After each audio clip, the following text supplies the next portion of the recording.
Selamat pagi semua teman-teman, sahabat-sahabat yang dikasihi Tuhan. Saya ajak kita pagi ini merenungkan firman Tuhan dari 2 Raja-Raja pasal yang ke-6 ayat yang ke-17. Lalu berdoalah Elisa, "Ya Tuhan, bukalah kiranya matanya supaya ia melihat." Maka Tuhan membuka mata bujang itu sehingga ia melihat. Tampaklah gunung itu penuh dengan kuda dan kereta berapi di sekeliling Elisa. Saudara, kalau kita perhatikan konteks dari 2 Raja-Raja 6 ayat 17 ini, dari ayat 1 sampai habis, saudara, kita melihat bahwa bangsa Israel ini sedang dikepung dan berperang dengan bangsa Aram. Nah, setiap kali saudaraku mereka mengatur siasat untuk berperang, saudaraku, Raja Aram ini selalu kecolongan. Ya, karena saudaraku ketika dia mempersiapkan saudaraku strategi, tiba-tiba saudaraku Raja Israel sudah melakukan hal yang lain. Lalu Raja Aram menjadi marah. Ya, dia berkata, siapa yang membocorkan ini semua ide-ide? Lalu ada orang yang bilang, oh bukan karena ada yang membocorkan, tapi karena di Israel ada seorang nabi namanya Elisa. Ya, Tuhan berbicara lewat dia. Singkat cerita, Raja Aram marah dan menyuruh orang-orang dengan kereta besar, tentara besar untuk menangkap Elisa yang setelah diselidiki tinggal di daerah Dotan.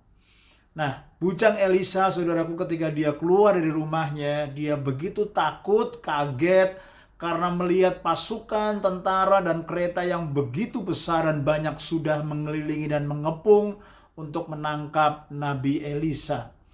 Tiba-tiba saudaraku Elisa, saudaraku berkata, jangan kamu jadi takut.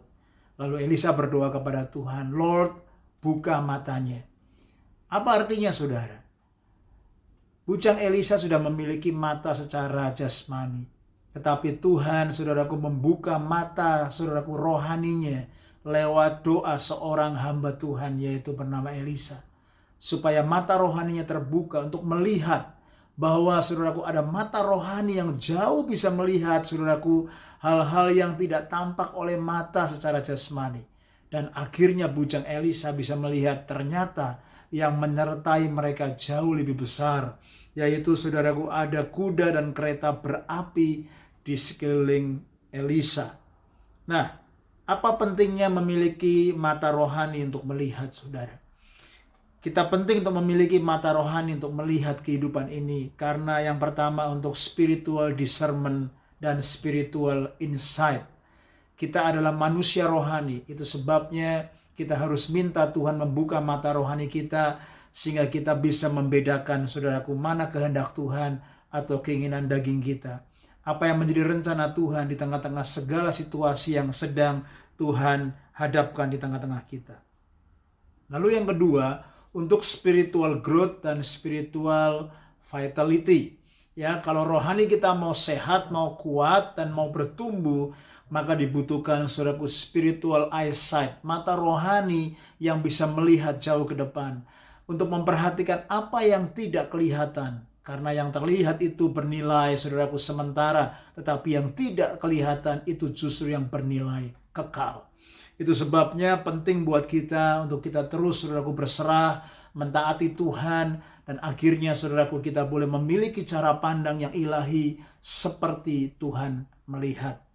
Nah, saudara, ada banyak distraction tentunya yang kita alami hari-hari ini, dan saya menyadari itu karena ada banyak tuntutan, ekspektasi, dan tugas sehari-hari yang akhirnya membebani kita sehingga kita fokus kepada hal-hal praktis dan tugas-tugas di depan mata sehingga kita saudaraku lupa untuk memahami kehendak Tuhan, lupa melihat God's bigger plan and bigger picture.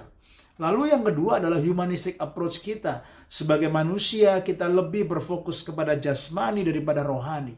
Padahal awalnya Tuhan menciptakan saya sebagai makhluk roh.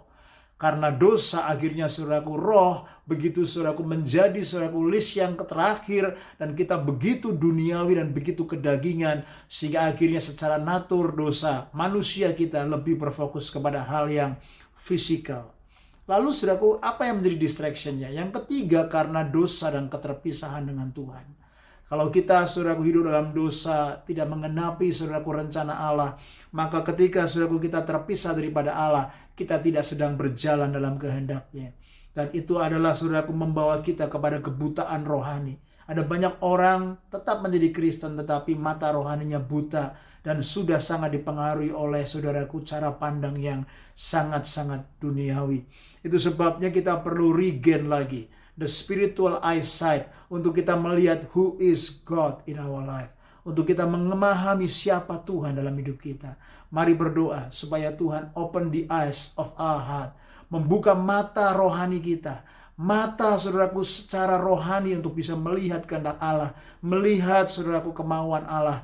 Dan lewat kita mentaati Tuhan.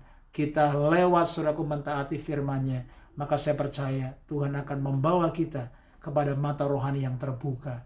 Melihat kemuliaan, melihat kedahsyatan, dan mujizat-Nya, dan kehendak-Nya yang terbaik buat saya dan saudara. Stay strong and stay blessed. Tuhan Yesus memberkati.